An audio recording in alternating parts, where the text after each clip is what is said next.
We had an advisor who was at Harvard Business School when we were, in our senior spring, just starting to think about what this could be. And he was the one who actually said to us, if you're going to go for it, you have to go for it. You can't be one foot in the door. You can't be one foot out the door because it's never going to work.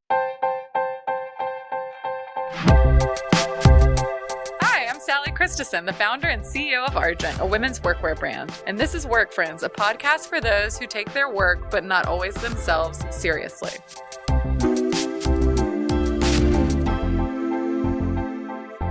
Work Friends. I'm so excited to welcome not one, but two guests today, Alexa Buckley Roussel and Sarah Pierson.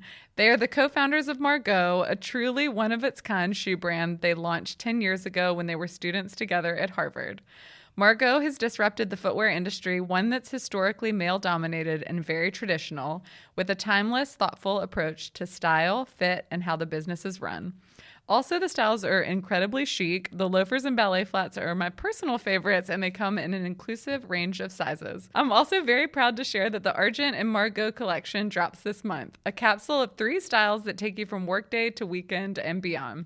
I can't wait to share more and discuss all things Margaux.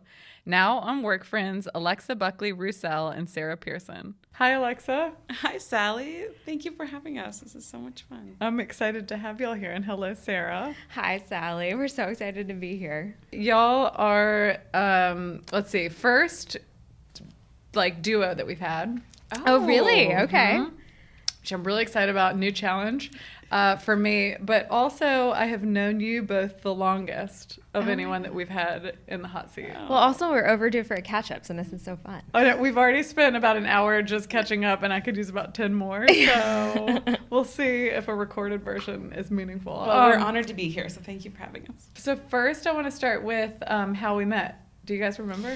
Yeah, I remember. We met in, I think, 2015 or 16. Was it that long ago? Yes. In Oh, Tribeca. I remember. Yes. At Patrick Bradbury's showroom. Uh-huh. And Where is his showroom? I don't even know. Tribeca, right below Canal.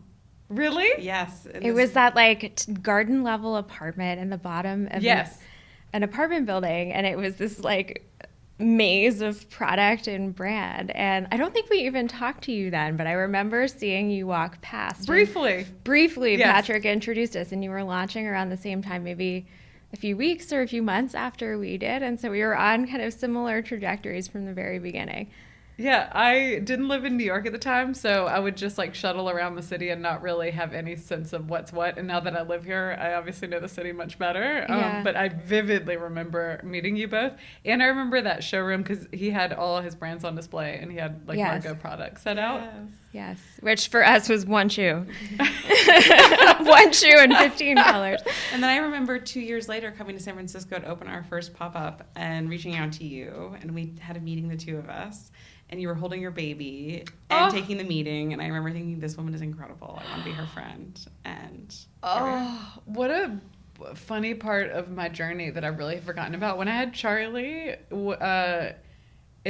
2 months, I raised our series seed. Wow. And I remember taking him to meetings, and I'd always have someone with me that would walk around outside and carry him, or I would take walking meetings and hold him on my front. Incredible. Yeah, well, it's authentic, right? Now being 4 months postpartum, I can really appreciate just how much that means. Yeah. Oh, yeah. That's a whole other topic we can get into. Okay, so before we get into the meat of things, I'd like to start with a bit of an icebreaker. I want to hear about your biggest oh no moment this week. It'd be fun if it was one y'all had together, but I'll take individual as well. Oh, gosh. I think we're living in an oh no moment right now. We sure are. Yeah. I feel like we need to give the audience context and place a timestamp at when this interview is being recorded. So all of us just heard about the tariffs that came yesterday afternoon, and they're days away and each affect all of us sitting around the table. So I think that was a pretty big oh no moment this week.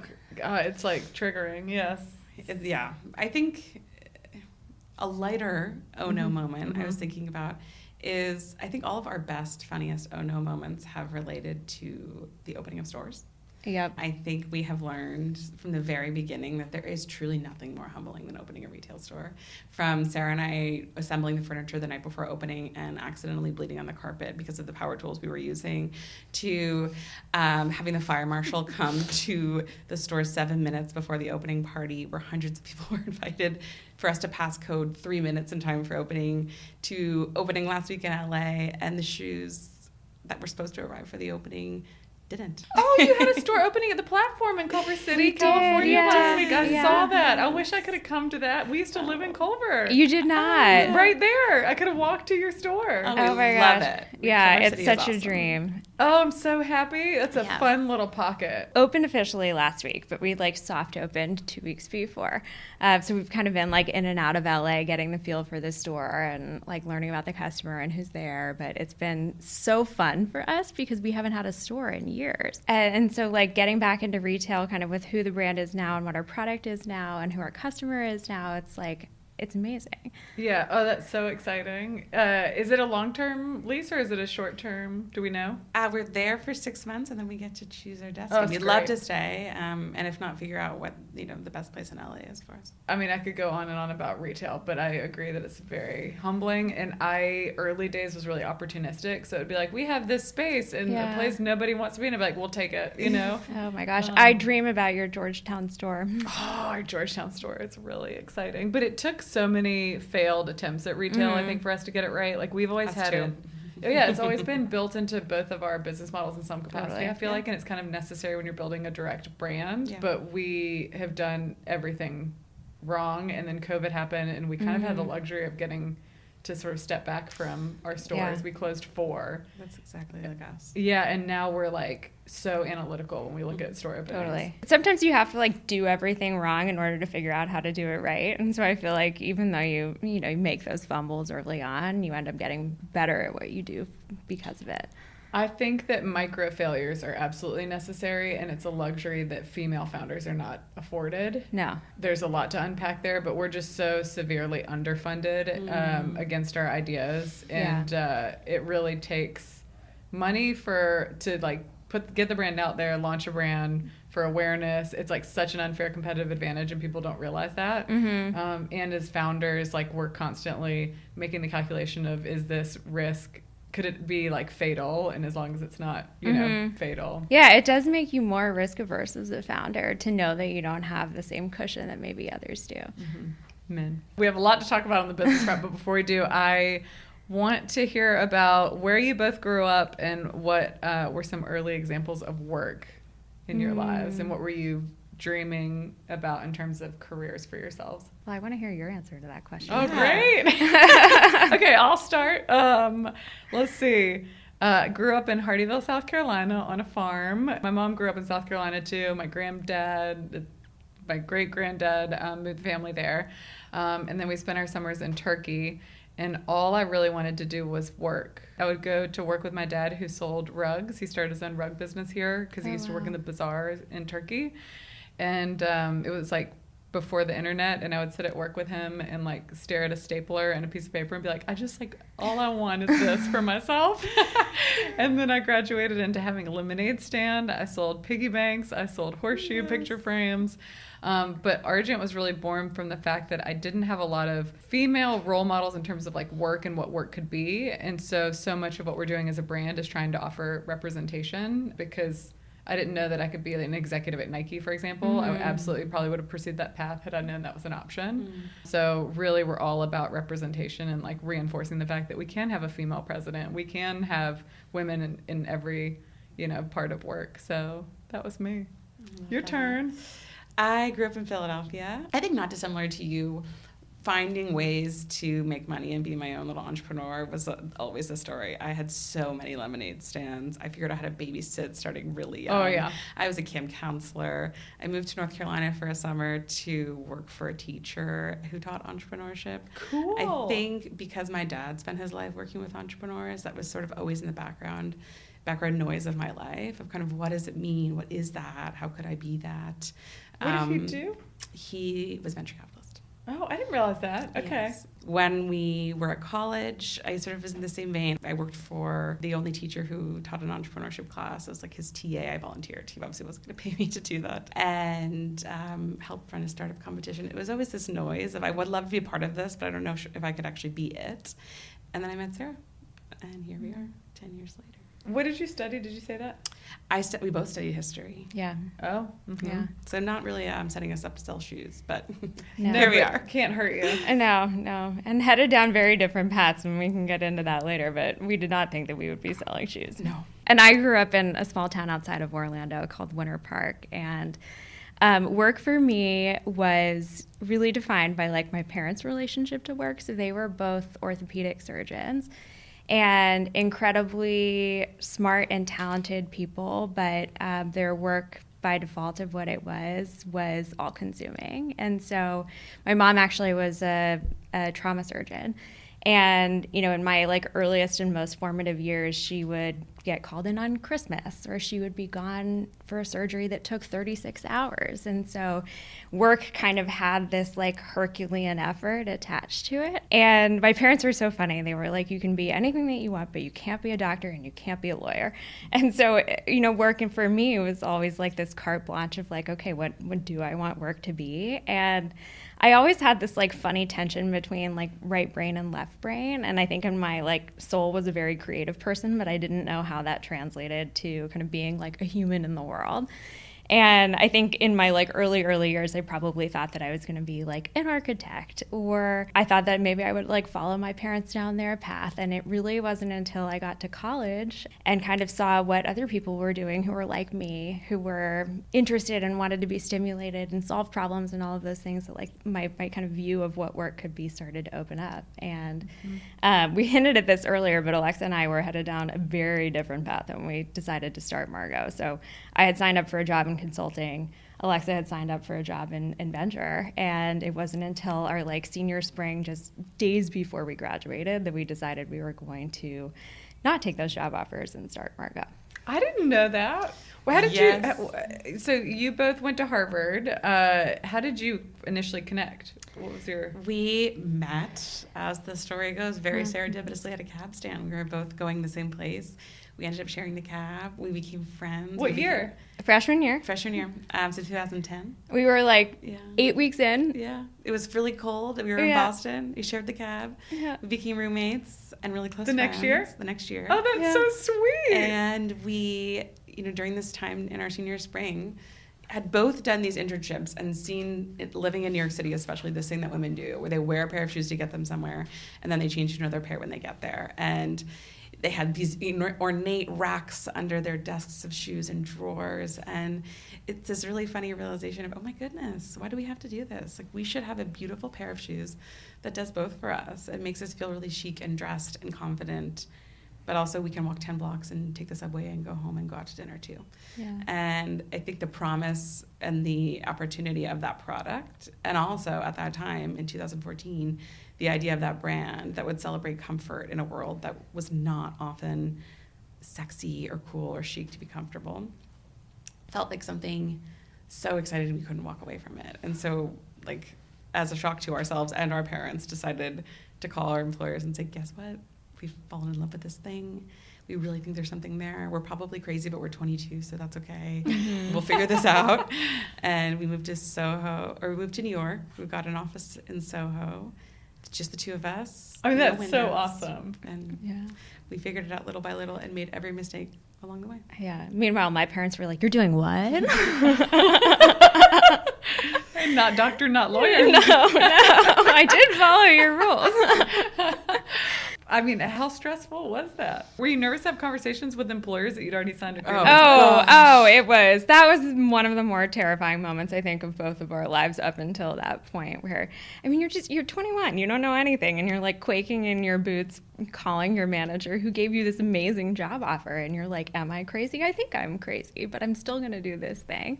And then you kind of set off in the direction of the unknown. And I mean, I'm curious if this resonates with you, because I feel like, you know, you kind of have to be naive in order to sign up for this 100%. job. Like if you knew how hard it was, you wouldn't do it.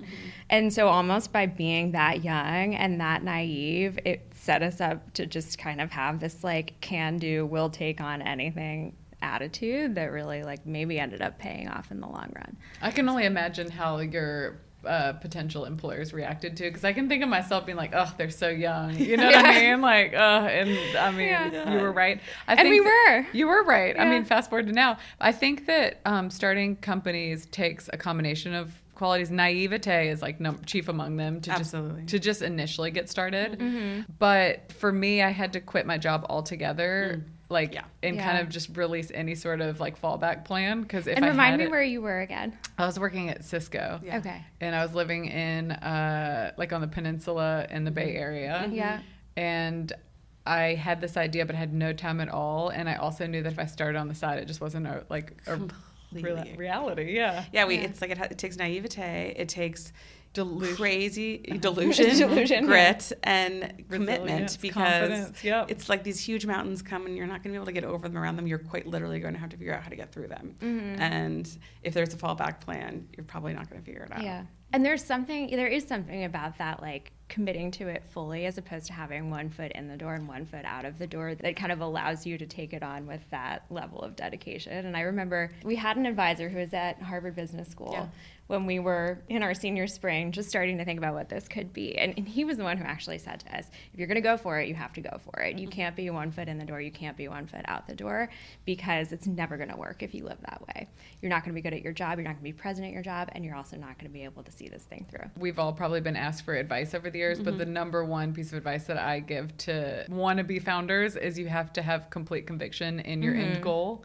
Like you have to just have a vision and be committed to it. And if you do not have that, and I think if you don't go all in, it's impossible. Yeah. Yeah, and I think the end goal is the important piece of that, because there's the way that you get there is going to look so different than how you think. As long as you have that guiding light, you can bob and weave and ping pong back and forth. But that's the thing I think that keeps you going. Oh my goodness. We've all been on this journey the same amount of time. have. 10 years? A decade. Yeah. Well, and what I was even thinking about too is like when we all started, which was kind of around the same moment in time, it was such an interesting difference, and I think where we are today, and kind of like the way that women feel that they can dress for work and show up for work, which is that like it was a moment when femininity wasn't welcomed in the workplace. You kind of had to like put your femininity or yourself inside of a smaller box in a more like presentable package or a two-piece theory suit. Yep. And that was, who you were at work, and you couldn't show your personality. And both of us in like different ways have kind of taken on that challenge of like, okay, how do you show up as your full self? That's what works so well, I feel like, across our two brands together,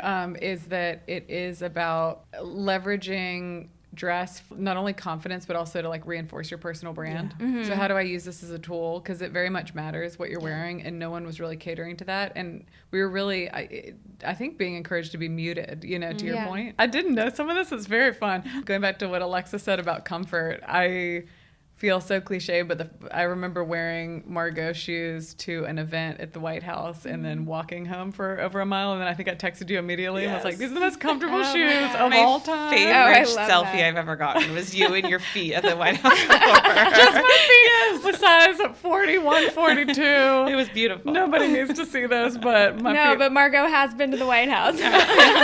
Thanks to Sally. Okay, so you've spoken a bit publicly about the footwear industry being very traditional and very male dominated. I think for me, coming into the workwear industry, it was the same, where I feel like you experience it as a consumer, and you don't necessarily tie it to the fact that as you move up in these companies, they're typically male-led. I think that's consistent across all industries, but I think it surprises folks because fashion, we do tend to assume, is more female. And so without knowing it, I just experienced feeling overlooked when it came to workwear. And then when I really took the leap, it was because, men in fashion aren't thinking about working women. I'd love to hear about the insight that you all had, and if you can sort of speak to any pushback that you might have gotten early days or throughout your journey. Oh gosh. I mean, there's so much that we could say about this. I think to paint the picture of the footwear industry, it is and continues to be very male dominated at almost every level of the industry. So factory owners, designers, leaders of brands, people working on the line in the factory. And so there's sort of this inherent kind of lack of reflection of a female voice in the industry. And so, when we started, we had two things working against us. One, we were 21 and we knew nothing about footwear. And two, we were women. And that was new and it was different. And I say all of that, but then also say that we were incredibly lucky to find a very supportive home at our factory in Spain. And we've been working with this factory now for over 10 years since we started, and they are like our family.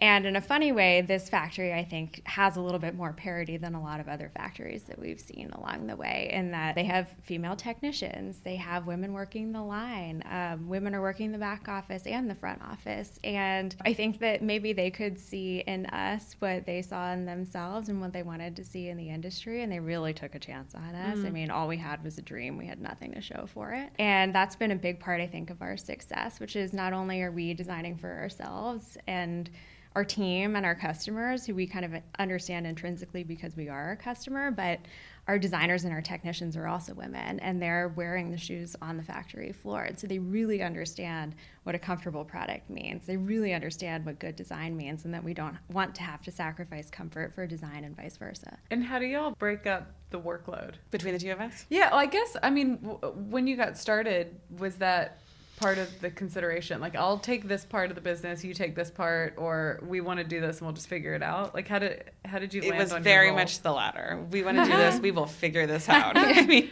we had no experience in business, let alone being humans in the world. And so we had everything to figure out. We had a whiteboard in that first office, and we put every bucket of the business that we kind of thought was really important at the beginning, and we would tag team, okay, you've got this, I've got that. But we really did it all together. And I think it's, one of the beauties of building something from the ground up means that you kind of have to do every job yourself first. Yeah. And then kind of brings in a self-selecting group of people who want to do that with you. And from the start, we've had the most incredible team. Our first few employees are still with us. And I think it has been just like a group of doers who, of course, as over time and things have grown, we're specialized. But it was just, let's do this. And now, how would you define your roles? The way that we define them now, that each of the swim lanes are so much deeper, it's sort of like, your role does get a little bit narrower over time because it has to, because the work gets harder and more complicated and just deeper in so many ways. So now we kind of think about it as product. And then brand. Sarah, product, Alexa, brand. Me, product, Alexa, brand. And then we recently brought in a chief revenue officer who has helped us kind of fill the space in between. Fun. And what that's really allowed us to do is Alexa and I to kind of spend our time doing the things that only the two of us can do, brand and product. Yeah. And it's been such an unlock for our team in the business. I think the challenge as a founder is that there is a desire from consumers to want to see you and hear from you directly, because you are so deeply tied to the brand. There are just a lot of expectations of founders. Our roles really are endless. It's kind of wild how parallel our lives have been for the last 10 years. It's so fun to go through it with friends. The ecosystem of female founders in New York especially. We're really lucky. It's like therapy when we have coffee. We sit down. 1 hour is never enough. It's 2 hours and we're running to the next thing. There's so few of us too. Actually, so to bring it back to tariffs, to timestamp our conversation, Alexa was the first person to text me yesterday, and she was the one that alerted me to the goings on. We've been through a pandemic. We've been through all of it. It's just been a real journey, but I think it's a really small and close-knit group because no one really understands the complexity of being a founder. No. And nobody has ego and nobody is competitive. No. And it's there for support, truly. And it's so nice. Totally. And it's fun to explore ways that we can all come together and work together, which is a great segue into one of the reasons we're having this conversation is because Argent and Margaux, we're launching our first collaboration, which we're incredibly excited about. We're all wearing the collaboration today. So I can speak from our side, but for us, collaboration has always been a significant part of our business because, for a lot of reasons, but I think it really aligns with our values and our goals to, come together with like-minded brands that stand for the same things that we do, that have been through a lot of the shit that we've also been through and bring our respective skill sets, like, you know, together in a way that's additive to our consumer and additive to our businesses, candidly, you know, and it's just fun. It's a fun process. So you all have had a number of past partnerships. We have as well. I'd love to know how you think about partnerships and how you approach partnerships. I think a couple things. First of all, partnerships have always been a huge part of our strategy. And I think for the reason that we love finding ways through new partners to express ourselves and kind of give ourselves the room to kind of step out of our lanes, to open our customers' understanding of who we are, to obviously put ourselves in front of new audiences. I think one of the reasons that we're most excited about this collaboration in particular is because we felt from the very beginning that both of our brands have such a shared sort of vision and understanding of who our customer is and the sort of multifaceted woman that we're designing for. And I think she's very similar, if not the same person. And I think we design products that are meant to kind of take her through her everyday lives comfortably, confidently, in a way that she feels dressed, but that she can kind of do it all in. And hopefully that's what this collection looks like in terms of footwear. But I do think usually what's most fun is finding another partner, whether it's a brand or an individual, that kind of shares a similar heart and soul. And I think in Argent, that's what we found, and that's why we're really excited about it. Same. I'm excited for a multitude of reasons, but I also think it is interesting to like dive into the business of it as well. We're building predominantly direct-to-consumer brands, both of us. The landscape has changed and taken so many different like forms since we started. When we first launched, had we dumped all of our money into Facebook, there was like a real arbitrage opportunity to break through in a very meaningful way. We were much more conservative because we were like, the photography is not perfect or the product's not perfect. You know, we were slower to invest we there. Were the same. Unfortunately. But I mean, hindsight 2020, it all worked out, I think, for the best. But now I do think that coming together in this climate and with things being so challenging is a really fun way to break through too, you know, and enhance the value that we're bringing to our shared customer or introducing us to a new customer that, you know, potentially isn't aware of our brand, but is very much our consumer. And there are also, you know, collaborations are in some ways like the best and most interesting way to tell stories. Totally. We're telling a story about who we think our customer is. We're telling a story about another brand that we admire, a partner. And I think that for us, at least, we've found when we break through, the best is when we're telling like our most interesting and authentic stories. Well, and to have some fun too with the product. I think, you know, this is a great opportunity for us to design something that we wouldn't have otherwise designed. Yes. And we love that. Can you talk more about that, the 3 styles that we've landed on and sort of that process? Yeah, definitely. So this collaboration includes 3 styles. 2 of them are Margaux styles, and one of them is something entirely new. And it's the shoe that Sally is wearing. I'm looking at her wearing it across the table from me. It's, I love it so much. This like buttery, soft loafer mule, and just like so elegant, but in like a very cool and almost casual way. And then the ones that I'm wearing are new Phoebe flat, which is kind of a like modern Mary Jane, cool square toe, elastic strap. And then Alexa has on my personal favorite for this summer, which is a little sexy strappy toe ring sandal. And what I love about each of these 3 things is that, like, yes, they can be worn to the office, but they can also be so much more than that. They can be the shoes that you wear to dinner or the shoes that you wear on the weekend. And I think that's what both of our brands actually do really well, is it's this thing that is a chameleon and that it works in so many different ways in so many different places and makes it a great investment as a result.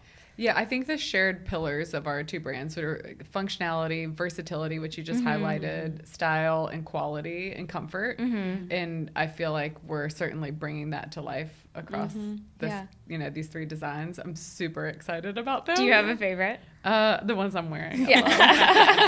I could tell. I cannot wait to wear these all the time.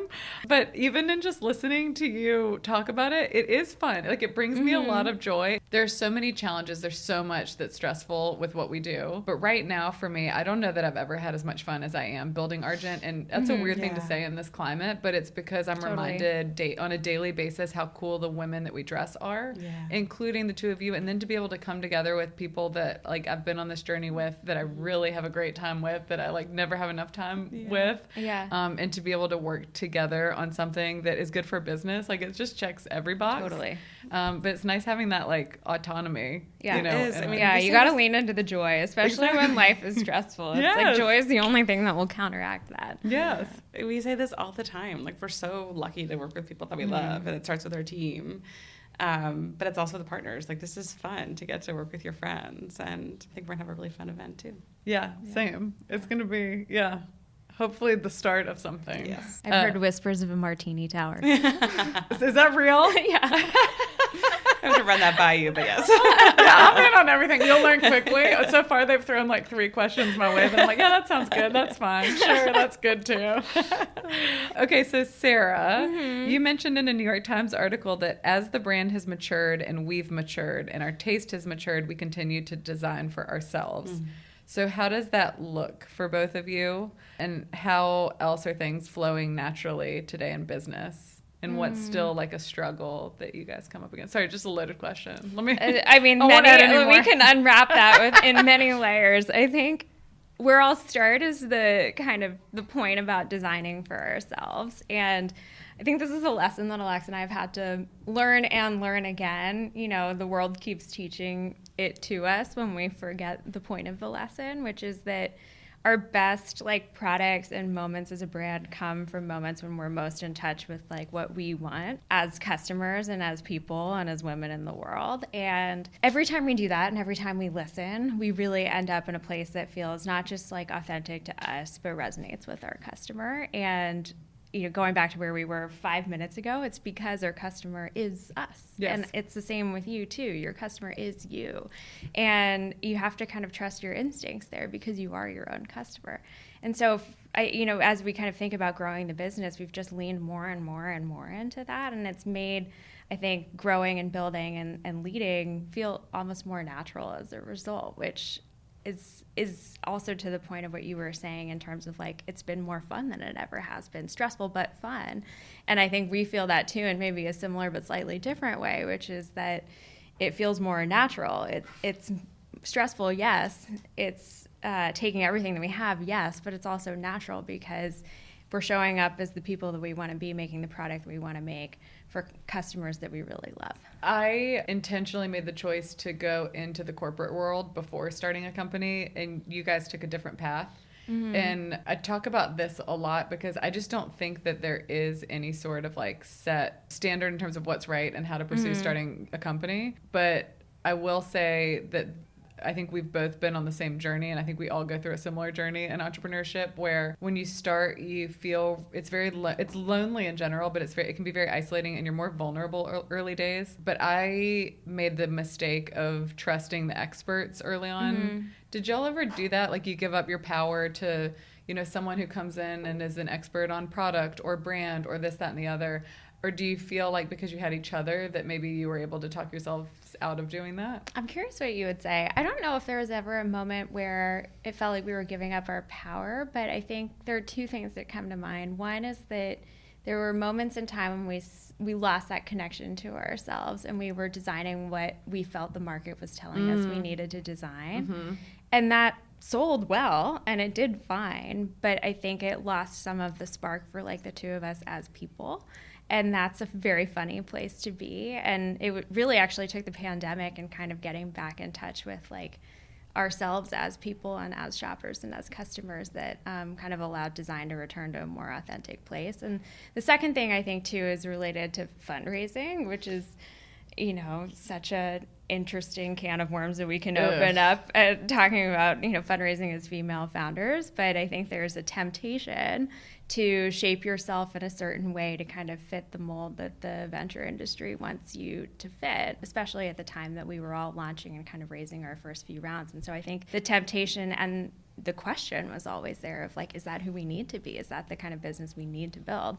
And ultimately for us, fortunately the answer was no, and we found a different way to get there. I think that Sarah and I were really are very lucky to have each other. And I think that that's taken a lot of the loneliness of this journey out of it for the 2 of us. And like for that, I am forever grateful. I think in the moments that we've probably given our power is exactly what Sarah said. It's in fundraising where you're in 9.9 times out of 10 a room with one or all men. And I think the question that we've all had so many times is when presenting a product made by women for women, and the response is, oh, I should ask my wife about that. And I actually only recently learned about a study that Harvard Business Review did. I'm not sure if you've read this, that they studied a number of fundraising conversations and were able to recognize that men and women get significantly different questions in these conversations, and that a significant portion of questions asked to male entrepreneurs they call them promotional questions. So questions are about your hopes and your dreams and your aspirations, and a large portion of questions that women get are, I think they call them prevention questions, but questions that are about the risk of the issue. And they then studied the outcome of these types of questions, and 2 times the amount of funding is raised when you get promotional questions. No. And I think that this is something that we've all experienced. Yeah. And Sarah and I are definitely best at raising money when we don't need it for that reason. But I think that's when we've had to contort ourselves. And I think Sarah and I are really good at walking into a room and telling you exactly what we're going to do and how we're going to do it. But it isn't our nature to walk into a room and tell you why we have the next $1 billion idea and how we're going to get there. We're methodical and we're to the plan. And I think that's been really hard for us in fundraising environments. Yeah, I think back to 2015. I look back to that time, and I remember meeting y'all at that time, how naive we all were. And I know you mentioned this earlier, but we were just we had a lot to learn, a ton to learn. And if I look at us now, we really have gone through so much, and I've forgotten most of it because I have to continue staying optimistic and positive, and that's my disposition. But I remember in 2015 from a reputable VC male partner, the feedback we got on our deck was utility doesn't belong in women's clothing, and how many women's workwear brands are we going to see, And to me, the insight was twofold. Well, it's 100-fold, but one is, you've seen so many women go after solving this problem because it is a huge opportunity and it is a huge pain point. In my opinion, no one has done it correctly, and I see it differently, but it doesn't take away from the fact that this is an undeniably excellent business opportunity. And 2, this is why we're here, is that men think they know what women want or need. That's why the state of this category is what it is. Fundraising is something that I've sort of experienced to be sort of a losing conversation, because there's no upside in us complaining about the reality of what it looks like. It's so frustrating. And there are a lot of people that have set out to quote solve it, but the data just continues to get worse, and it's just a negligible amount of money that goes into female funded businesses, especially women of color. They essentially receive no funding, and it is all the difference in the world. So a lot of the businesses that have had these quote successful exits, they weren't built for longevity. They had so much money poured into them, male founded, didn't have any sort of vision, and lo and behold, now they are tanking, But of course, we all know about them. They had hundreds of millions of dollars. The optimist in me says that now is when the change starts to happen, because you have this class of founders who have been underfunded, who have been maybe ignored by the industry, who have built big, profitable businesses, and they've figured out the game without having all of that access to capital, and in some ways have become better for it. Agreed. I totally agree. I agree with that, And too. I think that now is these success stories that are coming out of the period that we're living in right now is what's going to end up changing the industry.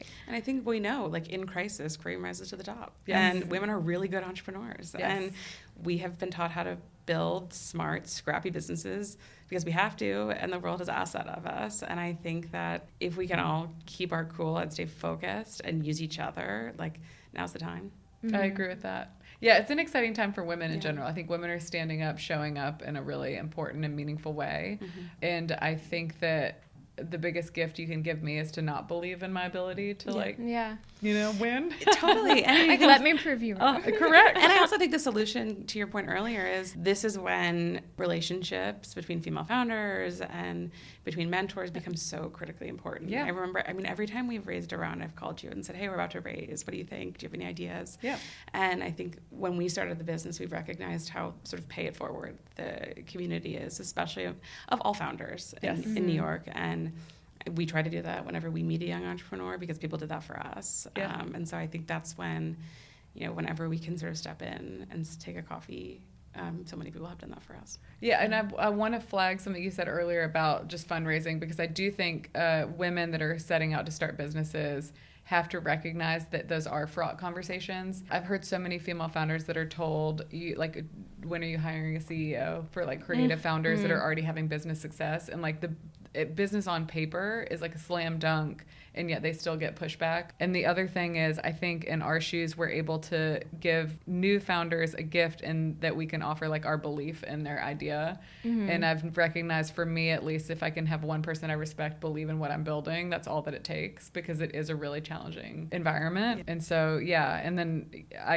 am so grateful for the community that we have. I actually got to see Carrie Faraday this morning from Faraday, and now seeing you also, like, it's a small community of us, but it's so fulfilling, especially at a time where fun. You know, we're all trying to navigate this tariff situation, and we've made it this far. Yeah. And maybe one day we'll have the capital to kind of put back into businesses that we believe in, but in the meantime we can also connect people to capital, right? And so like opening up your network goes a really long way, and I mean that's why we're here. Yeah, I agree with that. I also think like the reality is, in our businesses, they can never be overnight. So no matter how much money you put into a consumer facing business in either of our categories, it really is about time, like investing time to really hone what you're building and to cultivate that relationship with your community and your consumer. That's what sets you up for the long haul. Great brands take time. Yeah. They take decades. They're built with intention and thought, and they're methodical. I think that's, I think you've given us a lot of advice, but can you both leave us with one piece of advice each? And what would you share with someone who wants to launch a footwear brand today? Well, I think this is... Don't launch it. No, I'm just kidding. Just kidding. Do it. Do it now. I mean, we've talked about this before, and I think it's probably particularly applicable to two girls who set out to do this at the age of 22. But it's the piece of advice we were given at that time by a very successful entrepreneur, female entrepreneur, who said that you don't have to be an expert in what you want to do to go after it. You just have to be willing to work hard enough to figure it out. And it was exactly what we needed to hear. And I think when we look back 10 years later, nobody's an expert when they start, and everybody has to learn along the way. And I think if you can go in knowing you just have to be resilient enough to stay the course. The thing that I'm thinking of is actually maybe also an answer to the question about what would you tell people who specifically want to start footwear brands, which is that great brands take time, and you can't be afraid of the process, and you have to commit to the process, because in the midst of it, you are like honing your vision and you're honing your craft, and it's going to be better for it.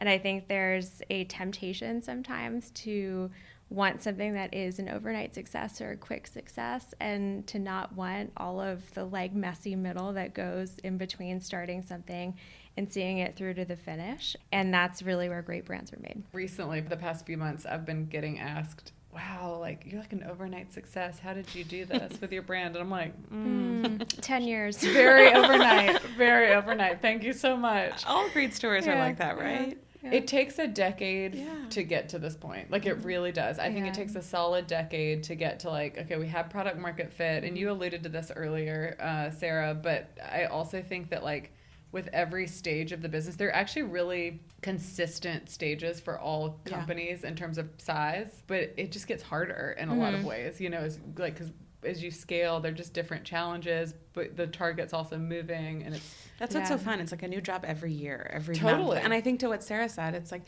a friend, Eva from Mod, posted this last night. She was like, if you're going to be an entrepreneur, you just have to love the process, because it's all the process. And I think it turns out that's actually what we like the best, if we're really honest with ourselves.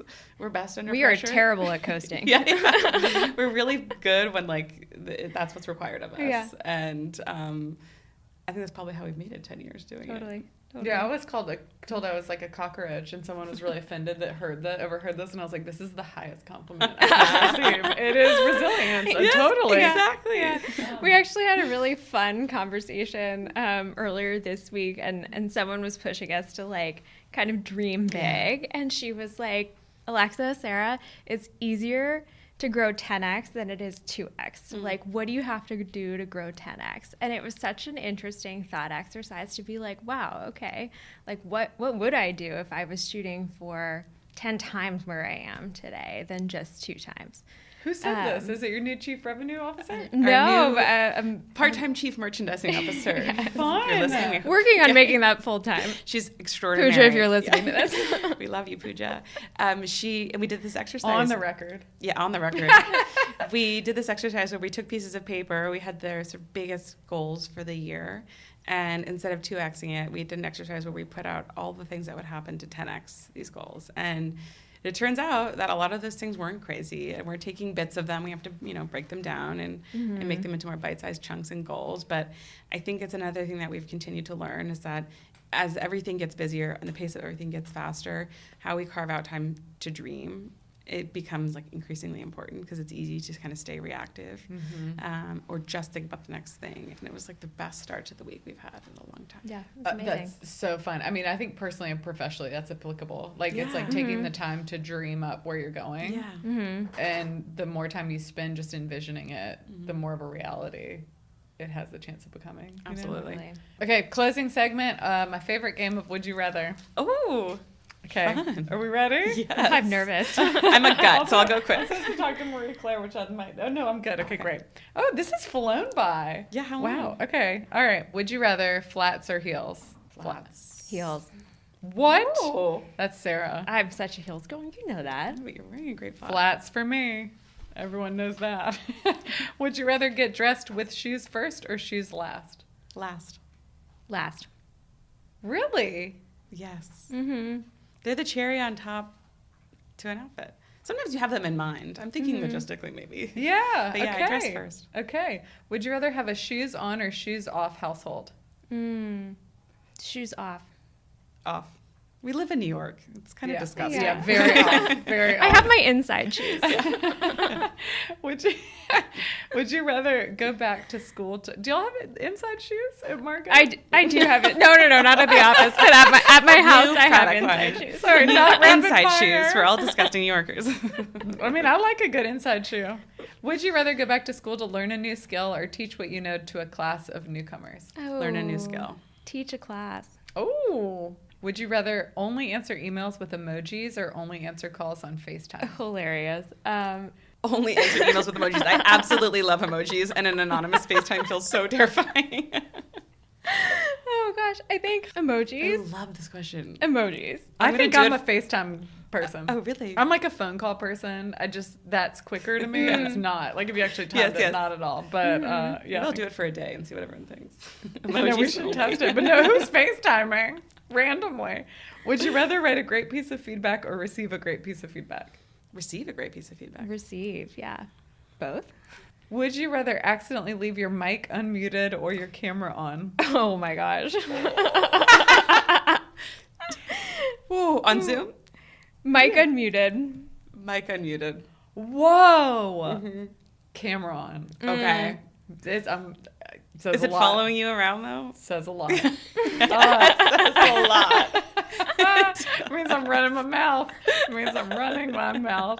And you guys are not, so it's good to know. Would you rather start a shoe brand in the early aughts or today? Today. Ooh, early aughts.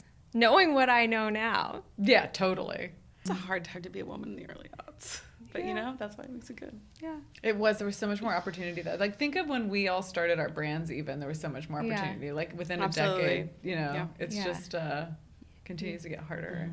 Get those quick wins. Yeah. Early aughts. Whew. Could have launched a lot of great companies. Okay, this has been great. I'm so excited I'm excited for all of y'all's success in your journey. I'm excited to be collaborating, and I can't wait to get the Argent Margaux collection out into the world. Thank you for having us. Thank you This so was such a much. treat. Isn't And that we need fun? lunch to keep talking. Yeah, let's keep going. going. I know. The parts that we're cutting will continue. Thank you, Sally. Thanks, guys. Thanks. Thanks for listening to Work Friends, a podcast from Argent. Listen and follow on all podcast platforms and subscribe to the Argent YouTube channel for more clips and bonus content. Plus, email your work questions and dilemmas at workfriends@argentwork.com for a chance to have one of our amazing guests weigh in with advice. I'm Sally Christensen, and we'll see you next time. Work Friends. Work Friends is produced by Gina Marinelli with editing by Ryan Woldoff. Our theme music is by Karina DePiano and Melanie Naima. This episode was recorded at Podstream Studios in New York, New York.